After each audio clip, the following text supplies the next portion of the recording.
En los niveles más altos del automovilismo, las decisiones no siempre se toman en las reuniones oficiales ni se anuncian a través de comunicados. A veces, lo más importante ocurre entre susurros, llamadas privadas y movimientos invisibles, para el ojo del público. Eso fue exactamente lo que empezó a desarrollarse cuando se supo que Aston Martin estaba considerando seriamente el fichaje de Checo Pérez. Lo que parecía una estrategia natural del equipo británico, pronto se convirtió en el detonante de una tensión inesperada. En el centro de esta tensión, una figura que no suele moverse sin motivo: Toto Wolff, el jefe de Mercedes. Con su habitual perfil bajo pero mirada firme, habría comenzado a intervenir discretamente en los avances entre Checo y Aston Martin. Para muchos, fue una sorpresa, pero quienes conocen el tejido de relaciones internas en la Fórmula 1 saben que Toto no da pasos sin una razón estratégica. Y en este caso, sus movimientos no eran por capricho. Su reacción fue inmediata al notar que un piloto del calibre de Pérez estaba a punto de sumarse a un equipo que, aunque independiente, depende en muchos aspectos de la maquinaria de Mercedes.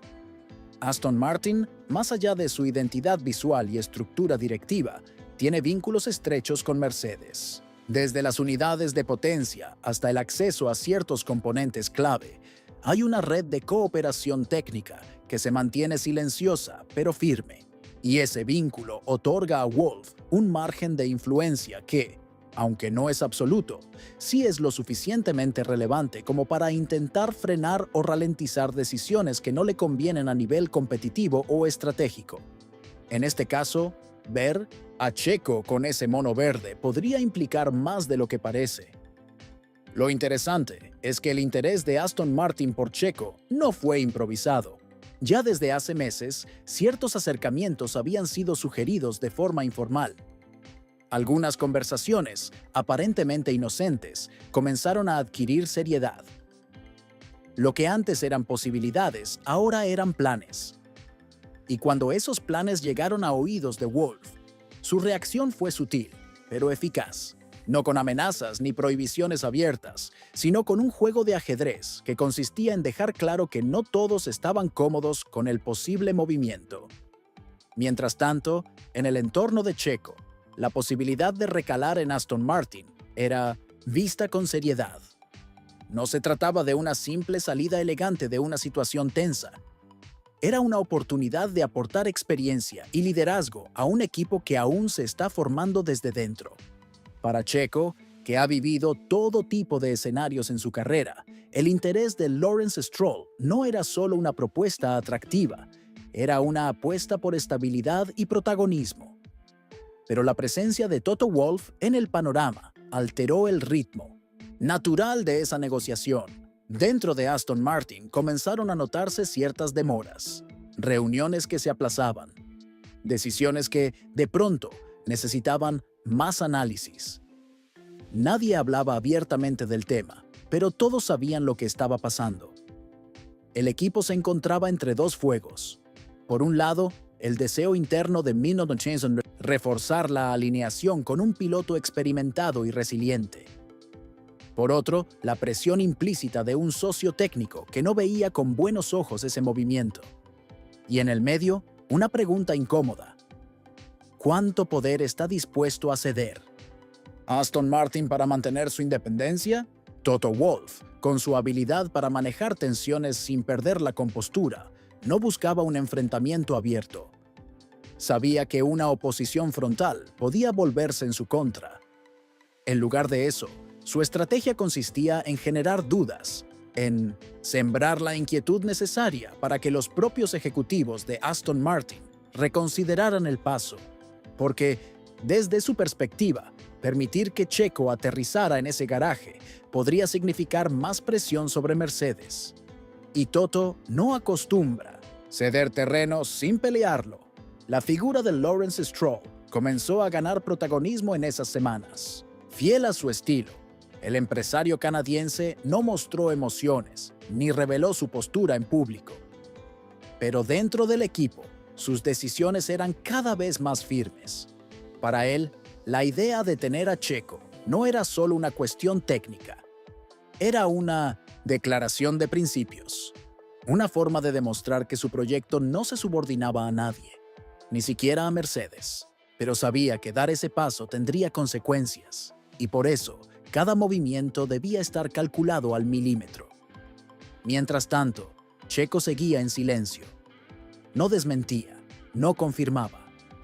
Solo observaba cómo se desarrollaba el juego a su alrededor. Su experiencia le había enseñado que, en este tipo de negociaciones, lo mejor es mantenerse firme, pero sin impaciencia, porque en este tablero de intereses cruzados, cada palabra cuenta, y a veces el silencio es la jugada más poderosa, especialmente cuando el futuro parece estar definiéndose sin necesidad de hacer ruido. El conflicto no ha estallado públicamente. Aún no hay titulares que hablen de un enfrentamiento abierto. Pero por dentro, las presiones están en marcha. Las decisiones se están tomando. Y la figura de Checo Pérez, sin quererlo, se ha convertido en el epicentro de un pulso silencioso entre dos pesos pesados. El resultado aún es incierto, pero lo que está claro es que este juego apenas comienza.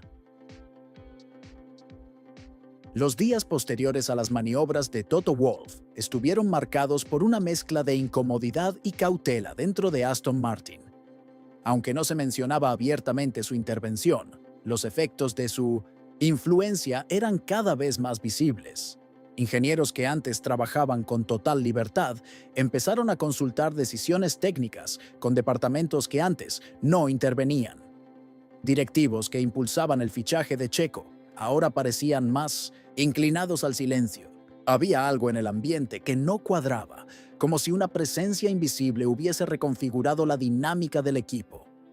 Checo, fiel a su estilo, no modificó su postura. Su entorno tampoco. Sin hacer movimientos bruscos ni declaraciones ambiguas, mantuvieron la negociación abierta pero sin señales de apuro. Y esa calma, en medio de la presión creciente, empezó a generar aún más atención. Porque cuando alguien no se desespera por asegurar un asiento, es porque sabe que su valor sigue intacto. Y en este caso, Checo no solo ofrecía experiencia, ofrecía también una narrativa de madurez, de control, de fiabilidad. Algo que no se compra fácilmente, ni se reemplaza de un día para otro. Mientras tanto, dentro de Mercedes, las cosas también se movían. La preocupación de Wolff no era únicamente por lo que Checo pudiera aportar a Aston Martin, sino por lo que ese movimiento podría implicar a nivel de influencia. Si Aston Martin demostraba que podía tomar decisiones importantes sin alinearse con Mercedes, eso podía cambiar la naturaleza de la relación entre ambos equipos. Y en un deporte donde cada alianza estratégica puede inclinar la balanza, perder terreno en lo político es tan grave como ceder en lo técnico.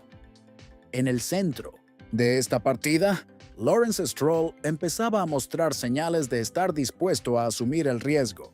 Si bien entendía la importancia de mantener cierta armonía con Mercedes, también sabía que su equipo no podía crecer bajo limitaciones impuestas desde afuera. Tener a Checo no era solo una jugada deportiva, era un paso hacia una autonomía más clara. Pero Stroll también sabía que, de concretarse, este movimiento podría tensar una relación delicada, y eso requería una ejecución precisa, sin margen de error. Los medios, por su parte, comenzaban a acercarse a la historia, pero sin demasiada claridad. Algunos hablaban de ruido interno entre los equipos. Otros simplemente destacaban el silencio de Checo como un indicador de negociación en curso. Pero lo que realmente estaba ocurriendo, ese pulso silencioso entre intereses cruzados, aún no había salido a la superficie. Y eso hacía todo más complejo, porque cuando la tensión crece sin exposición pública, los movimientos se vuelven más peligrosos. Las conversaciones continúan, las posiciones se endurecen y el futuro de Checo Pérez sigue sin definirse oficialmente. Pero cada gesto, cada llamada privada, cada cambio sutil en la actitud de los involucrados apunta a que se avecina una decisión importante. ¿Cederá Aston Martin a las presiones de Toto Wolff? ¿Dará Lawrence el paso que marcaría una nueva etapa en su equipo? ¿Y tomará Checo el volante de este cambio o esperará un terreno más estable? Por ahora, todo queda en el aire y el desenlace aún no está escrito.